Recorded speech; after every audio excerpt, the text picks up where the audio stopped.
బోనాల ఊరేగింపులో విచిత్రమైన వేషధారణతో అందరి దృష్టిని ఆకర్షించే వ్యక్తి ఎవరు? అమ్మవారికి అతడికి ఏంటి సంబంధం? Bonalu the pride of Telangana episode 5. బోనాల ఊరేగింపులో తలపై బోనం మోసే మహిళల ముందు చేతిలో కొరడా పట్టుకొని గర్జిస్తూ నృత్యం చేస్తూ ముందుండే ఒక వీరుడు. ఆయనే పోతురాజు. తెలంగాణ జానపద విశ్వాసంలో పోతురాజును మహంకాళి అమ్మవారి సోదరుడిగా భావిస్తారు.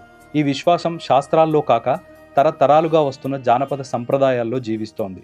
బోనాల ఊరేగింపులో అమ్మవారి ముందు నడుస్తూ ఆమెకు దారిని శుభ్రపరుస్తూ భక్తులను రక్షించే శక్తిగా పోతురాజును ఆరాధిస్తారు. పోతురాజు ధరించే ప్రతి వస్తువుకు ఒక ప్రత్యేకమైన అర్థం ఉంది. శరీరమంతా పూసుకునే పసుపు పవిత్రతకు ప్రతీక, నుదుటిపై కుంకుమ శక్తికి చిహ్నం, నడుముకు కట్టుకునే గంటలు చెడు శక్తులను దూరం చేస్తాయని విశ్వాసం, చేతిలో ఉండే కొరడ ధైర్యానికి అప్రమత్తతకు ప్రతీకగా భావిస్తారు.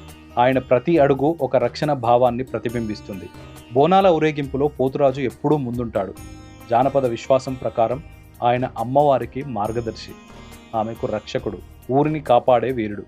ఆయన నృత్యం కేవలం ఒక కళ కాదు, అది ఒక ఆధ్యాత్మిక వ్యక్తీకరణ. డప్పుల లయకు అనుగుణంగా ఆయన చేసే ప్రతి కదలిక భక్తుల్లో ఉత్సాహాన్ని, ధైర్యాన్ని, ఐక్యతను నింపుతుంది.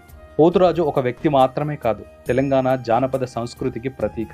భక్తి, ధైర్యం, రక్షణ, ఈ మూడు విలువలను ఒకే రూపంలో ప్రతిబింబించే సజీవ సంప్రదాయం. బోనాలలో మరో విశేషమైన ఆచారం ఉంది, అదే రంగం. ఈ రంగం అమ్మవారి సందేశమా, శతాబ్దాలుగా కొనసాగుతున్న ఆధ్యాత్మిక సంప్రదాయమా? నెక్స్ట్ ఎపిసోడ్లో.